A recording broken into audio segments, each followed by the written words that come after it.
السلام علیکم ورحمۃ اللہ وبرکاتہ۔ وعلیکم جی السلام۔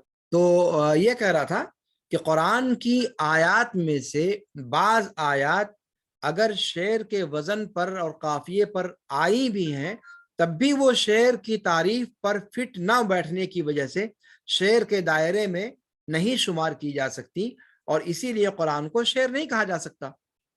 تو یہ چیز ذہن میں رہنی چاہیے۔ اس لیے یہاں پر احمد حسن زیات کا یہ کہنا کہ وقد یکون نثرا کما یکون نظما، یہ چیز درست نہیں ہے، اور حقیقت میں اتنی سختی کے ساتھ اس کو ہم رد اس لیے بھی کر رہے ہیں کہ موجودہ دور میں یعنی جو ماڈرنزم جس کو کہا جاتا ہے، یا پوسٹ ماڈرنزم، حداثہ اور ما بعد الحداثہ، یہ ادب کے جو مراحل میں سے ایک مرحلہ اس وقت آیا ہوا ہے، اور یورپ کے پڑھ کر لوٹنے والے جو اسکالرز ہیں ان لوگوں کے یہاں عرب کیا کہتے ہیں انگریزی اور فرانسیسی اور اسپینی یا ڈچ زبان کے ادبوں کو حاصل کرنے کے بعد اور ان کے قوانین کے اعتبار سے عربی زبان و ادب پر ان کے قوانین کو لاگو کرنے کی ہوڑ جب سے شروع ہوئی،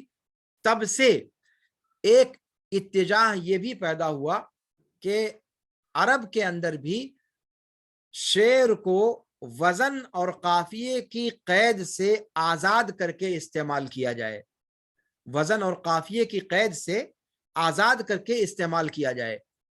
جیسے آپ لوگ اردو ادب میں دیکھتے ہیں کہ اردو ادب میں کل تک کبھی آپ لوگوں نے سنا تھا کہ کوئی شعر دو مصروں سے کم کا ہوتا ہے؟ کبھی سنا تھا آپ لوگوں نے؟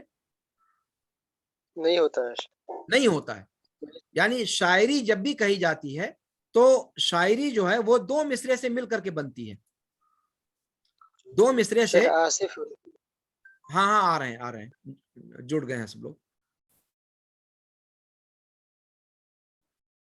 تو شاعری جو ہے وہ دو مصرے سے مل کر کے بنتی ہے اردو زبان کے اندر بھی، جی سر، ہے کہ نہیں؟ اور دونوں مصرے برابر ہوتے ہیں، دونوں مصرے برابر ہوتے ہیں۔ یہ اردو زبان کے اندر بھی معاملہ ہے، لیکن یہ معاملہ کل تک تھا۔ آج کل کی اردو زبان کے اندر آپ دیکھیں، آج کل کی اردو زبان کے اندر آپ دیکھیں، آپ نے سنا ہوگا آزاد شاعری کا ایک لفظ استعمال کیا جاتا ہے۔ آزاد شاعری سنا ہے آپ لوگوں نے؟ جی سر۔ آزاد شاعری، اب آزاد شاعری کیا ہے کہ علل ٹپ جو من میں آئے بک دو اور اس کو کہہ دو کہ یہ غزل ہے۔ علل ٹپ ایک لائن میں ایک لفظ بول دیا، دوسری لائن میں 3 لفظ بول دیا، پھر تیسری لائن میں 2 لفظ بول دیا، پھر چوتھی لائن میں 10 لفظ بول دیا، اور اس کو ایسے الگ الگ، یعنی جو نارمل بات چیت ہے اس کو کاٹ کاٹ کر کے مصرے کی شکل میں لکھ دیا۔ کوئی 1 لفظ ہے، کوئی 4 لفظ ہے، کوئی 3 لفظ ہے، کوئی 2 لفظ ہے، اور کہہ دیا کہ یہ آزاد شاعری ہے۔ کیا کہہ دیا؟ اس کو نام کیا دے دیا؟ آزاد شاعری۔ آزاد شاعری۔ دیکھا ہے آپ لوگوں نے ایسا کہ نہیں دیکھا ہے؟ جی سر، دیکھیں ہیں، بہت زیادہ۔ اردو بہت زبان زیادہ میں ہوتا ہے۔ اس کے جو بانیان میں سے شمار کیے جاتے ہیں، ترقی پسند تحریک سجاد ظہیر نے 1938 میں جب شروع کی، اس کے بعد سے لے کر کے اس کے اس کا جو پروگریس رہا۔ میں اردو کے حوالے سے اس لیے کہہ رہا ہوں تاکہ اردو کے حوالے سے آپ عربی کو سمجھ پائیں، اس لیے کہ اردو ہماری اور آپ کی مادری زبان ہے۔ اردو میں ایک بڑا نام اس حوالے سے علی سردار جعفری کا ہے۔ علی سردار جعفری بہت مشہور نام ہے، آزاد شاعری کا سب سے بڑا شاعر مانا جاتا ہے۔ تو اس کی شاعری کے اندر آپ یہی دیکھیں گے، اکثر و بیشتر شاعری مصروں کی شاعری نہیں ہے، بلکہ وہی آزاد شاعری ایک لائن میں 1 لفظ، دوسری لائن میں 5 لفظ، تیسری لائن میں 10 لفظ، پھر چوتھی لائن میں 2 لفظ، ایسے ایسے کر کے لکھا ہوا ہے اور اس کو آزاد شاعری کا نام دے دیا ہے۔ تو ایک یہ اصل میں یہ اردو کے مزاج سے میل کھاتی ہوئی چیز نہیں ہے۔ اردو کی جو ابتدائی شکلیں تھی شعر کی اس سے میل کھاتی ہوئی شکلیں نہیں ہیں. یہ سب شکلیں کہاں سے آئیں؟ یورپ سے جب احتکاک ہوا تو وہاں سے پڑھ کر کے لوٹنے والوں نے اردو کے اندر جدت پیدا کرنے کے نام پر یہ ساری خرافات پیدا کر دی. یہی معاملہ عربی زبان کے اندر آیا. عربی زبان کی 1400 سالہ وراثت میں کبھی آج تک کسی نے نہیں جانا تھا کہ شعر کہتے ہیں ایسی شکل کو کہ جس کے اندر وزن نہ ہو، قافیہ نہ ہو، الل ٹپ ایک لائن میں ایک لفظ، دوسری لائن میں 5 لفظ، تیسری لائن میں 3 لفظ، چوتھی لائن میں 10 لفظ، ایسے الل ٹپ جوڑ دیجئے اور اس کو شاعری کا نام دے دیجئے. اس طرح کی شکل 1400 سالہ تاریخ میں عرب کے اندر کبھی بھی پائی نہیں گئی. لیکن یہی آزاد شاعری جو اردو میں آپ کہتے ہو، اسی کو عربی زبان میں بعین ہی یہی لفظ استعمال کیا جاتا ہے، الشعر الحر. کیا کہتے ہیں عربی میں؟ عربی میں کیا کہا جاتا ہے؟ الشعر الحر. الشعر الحر. حر کا معنی آزاد اور شعر کا معنی شعر. جس کو آپ اردو میں آزاد شاعری کہتے ہو، عربی زبان میں اسی کو الشعر الحر کہا جاتا ہے. تو آزاد شاعری کا زمانہ شروع ہوا نازک الملائکہ اور بدر شاکر سیاب وغیرہ کے زمانے سے. عراق کے شاعر کی شاعرہ تھی نازک الملائکہ.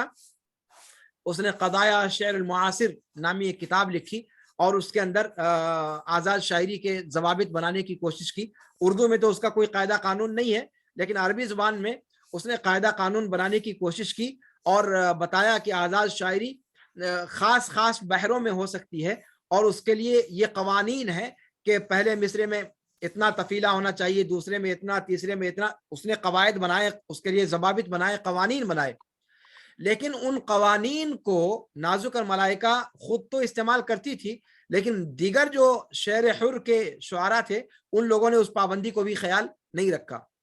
اور پھر بعد میں چل کر کے معاملہ اسی پر نہیں رک گیا، بلکہ آگے چل کر کے اس کی ایک نئی شکل نکالی گئی قصیدۃ المنثور یا قصیدۃ النثر کے نام سے.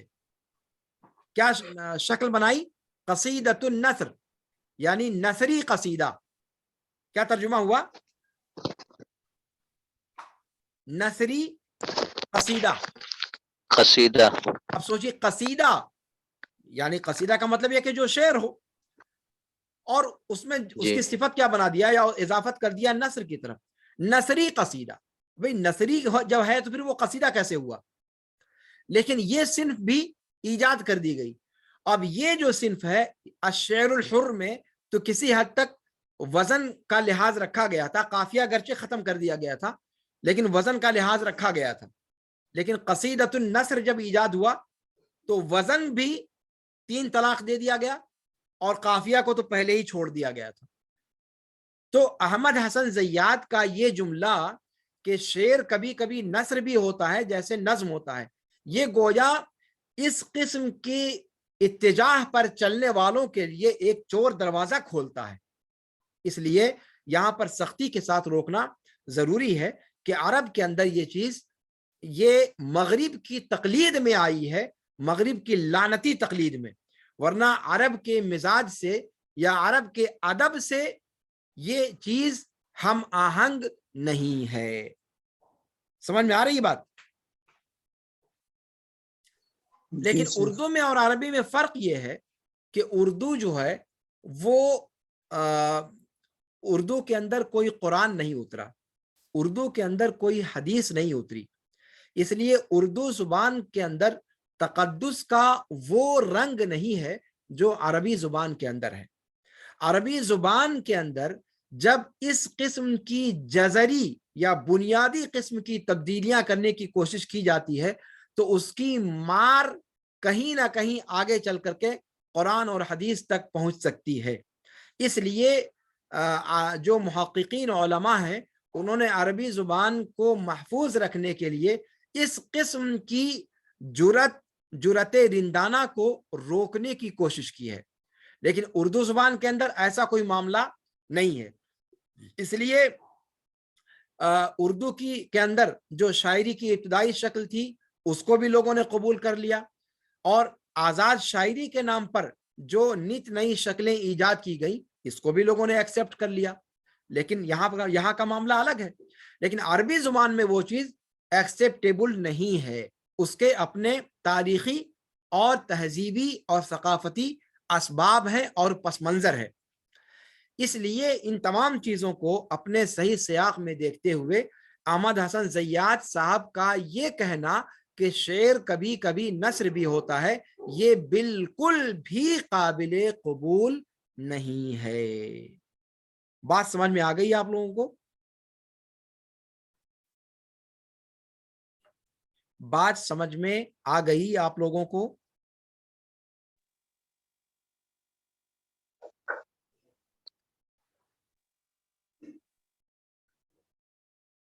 آپ لوگ ہمارے ساتھ ہیں؟ جی شیخ ہے. بات سمجھ میں آئی؟ جی جی شیخ. آصف کہاں سو رہا ہے؟ نیند لگ گئی ہوگی شیخ اس کو. جی, تو وقد یکون نثرا کما یکون نظما, یہ جملہ قابل نقد ہے احمد حسن زیات کی طرف سے, اور ان کے احترام کے باوجود ہم اس جملے کے مضمون کو قبول نہیں کر سکتے, اور اس کے اسباب وہی ہیں جن کا میں نے ذکر کیا. ٹھیک ہے, آج کا درس بس اسی پر ختم کرتا ہوں, اور پھر انشاءاللہ اگلے درس میں والشعر اقدم الاثار الادبیۃ عہدا سے انشاءاللہ گفتگو ہم آگے بڑھائیں گے. گویا شعر کی تعریف اور اس کا آخری ٹکڑا آج زیر بحث آ گیا. اس طریقے سے شعر کی تعریف اور اس کے قیود کے اور احترازات کی شرح مکمل ہم کر چکے ہیں. ٹھیک ہے مشائخ؟ جی شیخ, آصف آ گئے؟ تم کہاں سو رہے تھے؟ یہی ہے شیخ. کوئی اٹھا ہے شیخ, سو گیا تھا. نہیں, تم سو گئے تھے, نہیں اس شیخ, درمیان ہمارے ساتھ نہیں تھے تم. تھے شیخ, نہیں 2 بالکل منٹ نہیں. کے لیے باہر گئے تھے, نہیں تو تھے شیخ. ارے اس بیچ میں کیا کیا ہو گیا اور تم کہہ رہے ہو کہ ہمارے ساتھ ہو؟ بالکل نہیں, کیسے مان سکتا ہوں؟ شیخ ریکارڈنگ باہر تھوڑا گئے تھے روم سے بس. ہاں باہر گئے تھے, کم وقت مارے.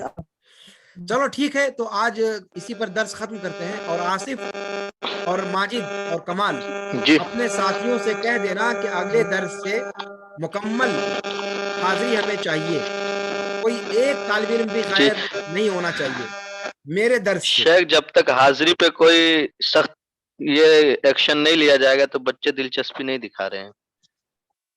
تو یہ کس نے کہا کہ حاضری پہ ایکشن نہیں ہوگا؟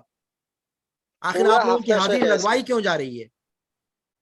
جی جی, تو اپنے ساتھیوں کو میرا پیغام پہنچا دیجیے گا کہ میں بہت اپسیٹ ہوں آج آپ لوگوں کے رویے سے, اور مجھے اگلے درس میں اس طریقے کا جو ہے مظاہرہ میں نہ دیکھوں, اور میں کوشش کروں گا کہ جو ہے انشاءاللہ میں امید کروں گا کہ انشاءاللہ اگلے درس سے آپ لوگوں کی حاضری ٹھیک ٹھاک رہے گی انشاءاللہ. آج کے انشاءاللہ. درس سے متعلق کوئی سوال ہے آپ لوگوں کے ذہن میں؟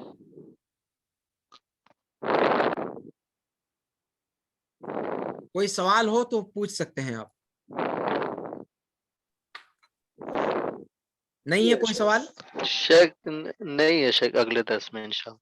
چلیں ٹھیک ہے. هذا وصلی اللہ وسلم علی نبینا محمد وعلی آلہ وصحبہ اجمعین, والسلام یہ علیکم. سوال ہے, ہاں کوئی سوال ہے؟ ایک خارجی سوال تھا شیخ. ہاں بولو. خارجی؟ اس اللہ میں کے بندے, درس سے بھی ہمیں فرصت نہیں ملتی, خارجی کیا پوچھنے کی ضرورت ہے؟ ویسے کیا ہے سوال؟ جیسے ایک آئے ہیں امام ہمارے مسجد میں, وہ بتا رہے تھے کسی دن کی جب سمیع اللہ لمن حمیدہ کہا جائے گا تو جو وہ ربنا ولک الحمد ہے وہ بلند آواز سے کہیں گے, نہ کہ پست آواز سے. تو کیا یہ صحیح ہے؟ تاریخ الادب کے مادے میں یہ فتویٰ کہاں سے آ گیا؟ یہ کل کے درس میں مولانا عبدالرشید صاحب سے پوچھا جائے گا. یہ بالکل صحیح کہا آپ نے بھائی, مادے سے متعلق سوال کیا جائے, یہ آپ لوگوں کو مطلب دھیان رکھنا چاہیے. جی شیخ.